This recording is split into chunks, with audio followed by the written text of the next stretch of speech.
Moins 16, assainissement collectif, redevance pour les usagers utilisant une ressource en eau qui ne relève pas d'un service public.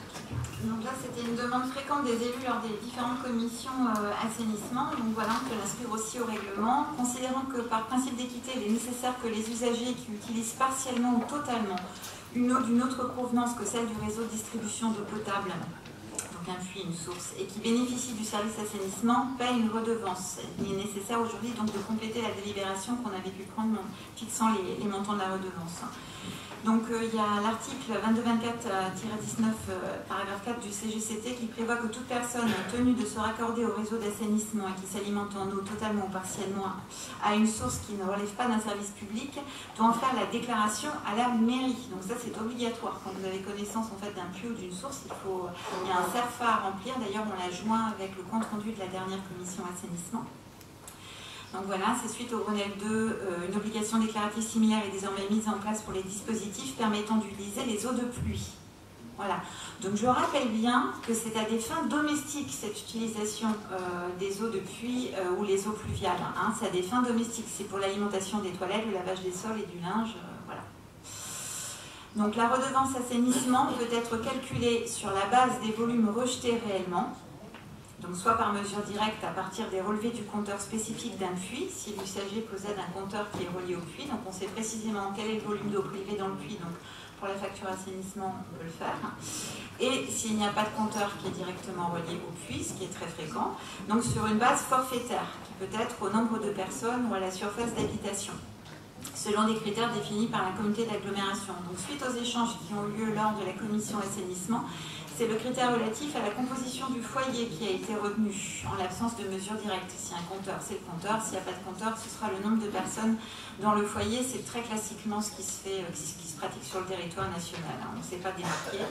Donc il est proposé que chaque foyer concerné devra s'acquitter chaque année du montant de l'abonnement fixé dans la délibération du 28 mars dernier et d'un forfait correspondant à donc 30 m3 pour une seule personne, 50 m3 pour 2 personnes, 70 pour 3 et 90 m3 pour 4 personnes et plus. Donc vous voyez bien que là, on est nettement en dessous de la moyenne nationale qui est restée encore la moyenne officielle de 120 m3. On a essayé de coller au plus près de la consommation réelle de notre territoire d'agglomération. On est aux alentours de 75 m3 pour 4 personnes, donc voilà, on est... Non, par foyer, par abonnement et pas du tout par 4 personnes. On est à 75 m3 par abonnement, ce qui n'est pas du tout la même chose.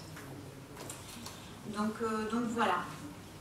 Alors je sais que c'était déjà en application hein, sur une partie du territoire, ce forfait puits, c'est ce qu'on retrouve sur le territoire national aussi.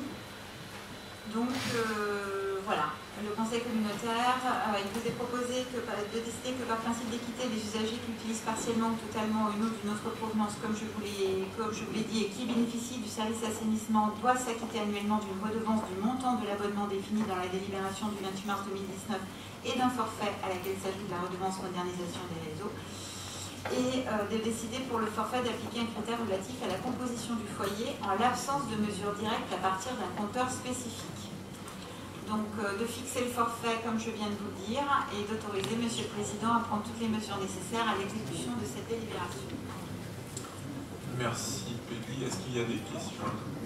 Oui.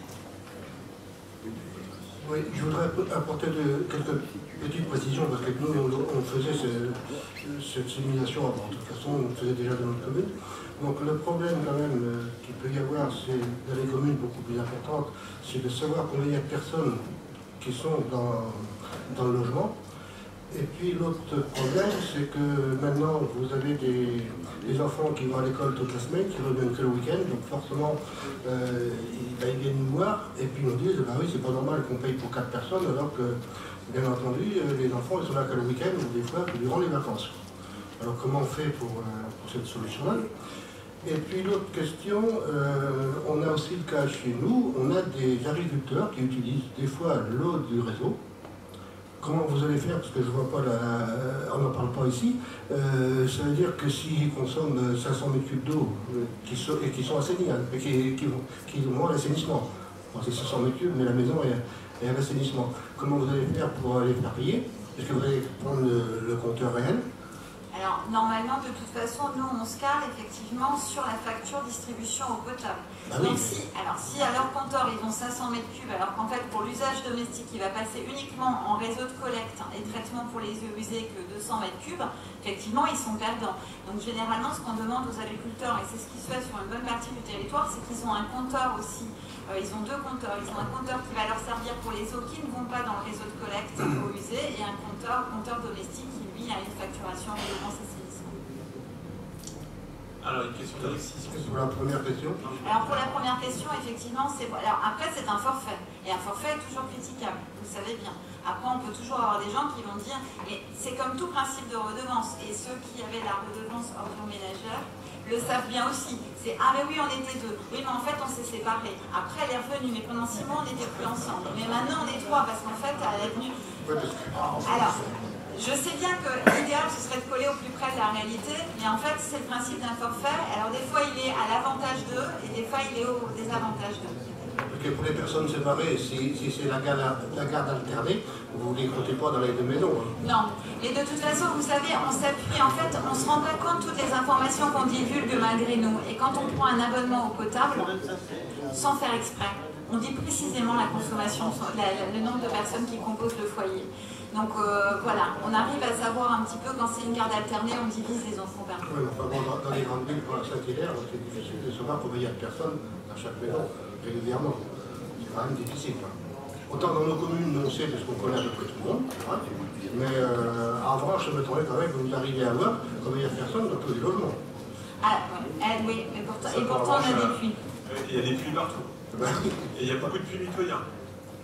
Alors, allez savoir qui consomme quoi. Alors, je rappelle que c'est bien un usage domestique. Hein. Le puits qui sert à arroser les fleurs du jardin ne compte pas. Donc, s'il y a un puits mitoyen, mais effectivement, on sera confronté à ce genre de problème, évidemment. Oui, je sais bien. Bon. Je sais bien. Bien. Alors, il y avait Alexis Sanson. Je prends la parole. Vas-y, Alexis. Oui, en fait, moi, j'ai vécu ça, justement, les exploitations agricoles qui consommaient beaucoup d'eau. Et nous, au niveau du syndicat d'assainissement Mont-Saint-Michel, on avait carrément validé les agriculteurs, il leur fallait 2 compteurs. On a décidé ça, et puis bon, ça s'est mis en place. Parce que sinon, s'il fallait faire le gendarme chez les uns et chez les autres, on en avait... on ne pouvait pas dire qu'on se faisait rouler dans la farine, parce qu'on était monté dans l'eau, mais bon...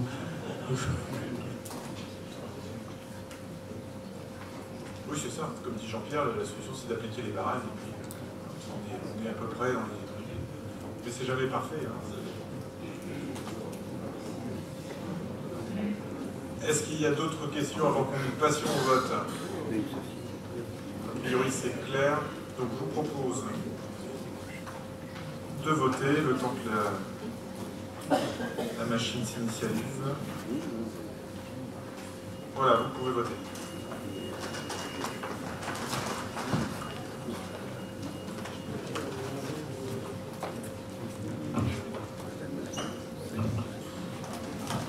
Bien, donc 148 votes ont été reçus, 121 sont favorables, 11 votes défavorables et 16 abstentions, donc majorité pour cette question numéro 16.